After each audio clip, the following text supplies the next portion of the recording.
नमस्कार दोस्तों, हमारे इस नए वीडियो में आपका एक बार फिर से स्वागत है। इस वीडियो में आज हम कल से आगे के क्वेश्चंस करेंगे। जो साथी नए जुड़े हैं उन्हें मैं बता दूं कि हम यूजीसी नेट एग्ज़ाम जनवरी 2017 का सॉल्यूशन कर रहे हैं। और जो साथी हमारे इस चैनल से नए जुड़े हैं उनसे भी एक रिक्वेस्ट है कि प्लीज़ चैनल को सब्सक्राइब अवश्य कर लें और बेल आइकन को दबा लें ताकि जब भी हम कोई नया वीडियो अपलोड करें तो उसका आपको नोटिफिकेशन मिले। तो चलिए स्टार्ट करते हैं कल से आगे के क्वेश्चंस। सूची 1 और सूची 2 को सुमेलित कीजिए और नीचे दी गई कूट से सही उत्तर चुनिए। सूची 1 में लेखक दिए गए हैं, सूची 2 में उनसे संबंधित पुस्तकें हैं। हाइगर स्ट्रैंड पुस्तक हो जाएगी human response to floods. Gilbert White methods of regional analysis. Walter Isard geographical dimensions of inventions. और विलियम बुंज थियोरेटिकल ज्योग्राफी। भौगोलिक विकास में पार्थिव एकता का सिद्धांत सदैव प्रबल रहा है। यह कथन किसके द्वारा प्रस्तुत किया गया है? विडल डी ला ब्लास द्वारा।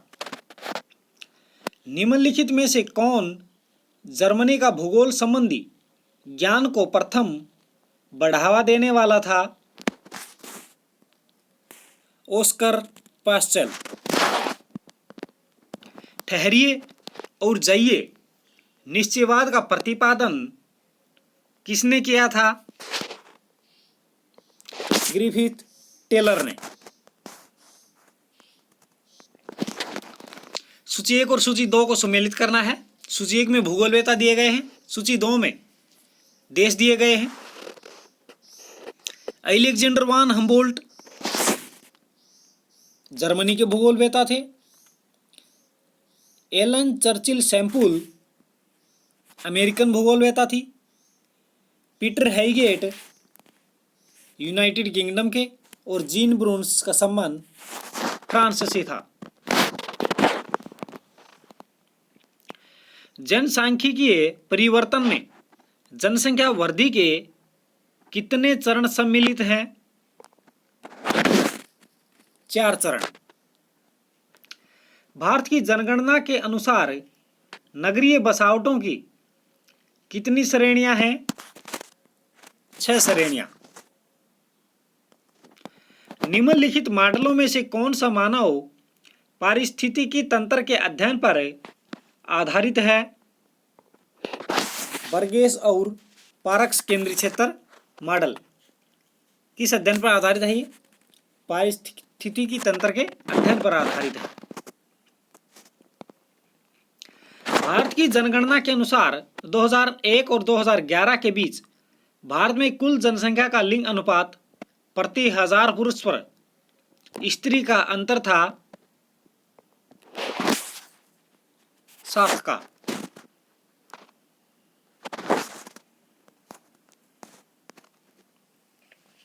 सूची 1 और सूची 2 को सुमेलित करना है। सूची 1 में बसावट का वितरण दिया गया है, सूची 2 में उनके प्रतिरूप दिए गए हैं।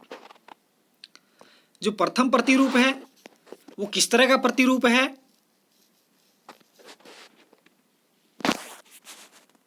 सहंत प्रतिरूप। जो सेकंड में प्रतिरूप दिया गया है वो है हमारा यादृच्छिक प्रतिरूप।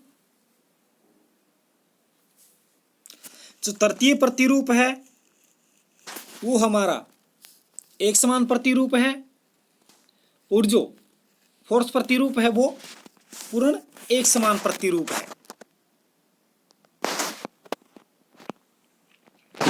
भारत की जनगणना 2011 के अनुसार निम्नलिखित किस संघ राज्य क्षेत्र में जनसंख्या का अधिकतम घनत्व पाया जाता है? दमन और दीव में। 2011 की जनगणना के अनुसार भारत में साक्षरता दर वर्ष 2011 में कितनी दर्ज की गई थी? 74%। दो प्रतिस्पर्धी फर्मों ए और बी के बाजार क्षेत्र जहां माल भाड़ा समान है के बीच सीमा के विचलन के दिए गए आरेख में आदान मूल्य चर की निम्नलिखित कौन सी शर्त लागू होती है? तो इसमें प्रथम शर्त लागू होती है, AP is greater than BP.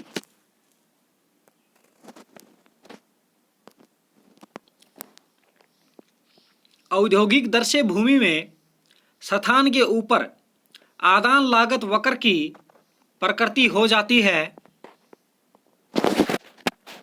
You आकृति। इस तरह की आकृति हो जाती है औद्योगिक दर से भूमि में स्थान के ऊपर यू आकार की आकृति हो जाती है। निम्नलिखित लेखकों में से किसने locational analysis in human geography नामक पुस्तक लिखी? पीटर हाइगेट ने। नीचे दो कथन दिए गए हैं। अभिकथन ए है हमारा कि इस शताब्दी में नगरीकरण एक पारिभाषित परिदृश्य है और विकासशील देश इस परिवर्तित प्रक्रिया का मुख्य बिंदु है। तर्क है इसके पीछे कि विकासशील देशों के महानगरों में नगरीय विस्थापन का मुख्य कारण है पिछले कुछ दशकों में तीव्र वृद्धि दर है। तो इसमें ए सही है परंतु आर गलत है, यानी कि तर्क जो दिया गया है वो सही नहीं है। नोमोथेटिक उपागम भूगोल किससे संबंधित है? अनुभविक अध्ययन से। किससे संबंधित है नोमोथेटिक उपागम भूगोल? अनुभविक अध्ययन से। औद्योगिक दर से भूमि में स्थानिक प्रक्रिया के इष्टतमकरण के अल्फ्रेड वेबर का उपागम किसकी खोज की दिशा में है? अंतिम परिवहन लागत अवस्थिति। भूमध्य सागरीय प्रदेश के लोगों का प्रमुख व्यवसाय क्या है? अन्न और फलों को उगाना, यानी जो भूमध्य सागरीय जलवायु है वो फल उत्पादन के लिए उत्तम है। तो यहाँ पर ज़्यादातर लोगों का प्रमुख व्यवसाय क्या है कि वो लोग अन्न और फलों की खेती करते हैं। तपोवन एवं विष्णुगढ़ जल विद्युत परियोजना कहाँ स्थित है? उत्तराखंड में।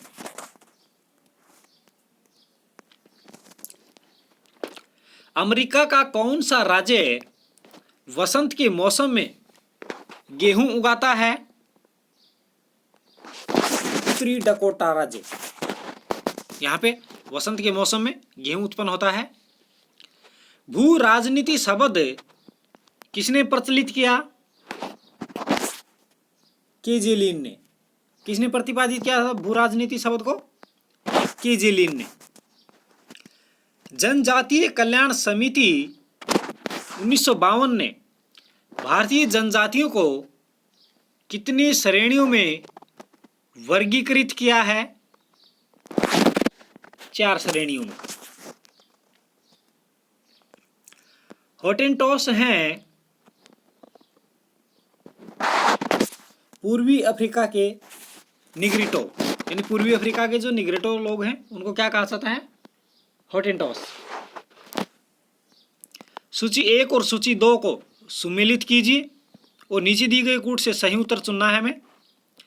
सूची 1 में ऊर्जा के स्रोत हैं, सूची 2 में उनसे संबंधित स्थान दिए गए हैं। भूतापीय ऊर्जा कहाँ उत्पन्न होती है? मणिकरण में, हिमाचल में है ये। पवन ऊर्जा खंभात में। समुद्री लहरों से ऊर्जा उत्पन्न ऊर्जा विजिंझाम में, और नाभिकीय ऊर्जा कैगा कर्नाटक में। तो दोस्तों ये थे आगे के 25 क्वेश्चन, इससे आगे के क्वेश्चन नेक्स्ट वीडियो में करेंगे, उसमें ये पेपर कंप्लीट हो जाएगा हमारा। यदि वीडियो आपको अच्छा लगे तो लाइक और शेयर भी अवश्य करें ताकि अन्य दोस्तों को भी उसका बेनिफिट मिले। धन्यवाद।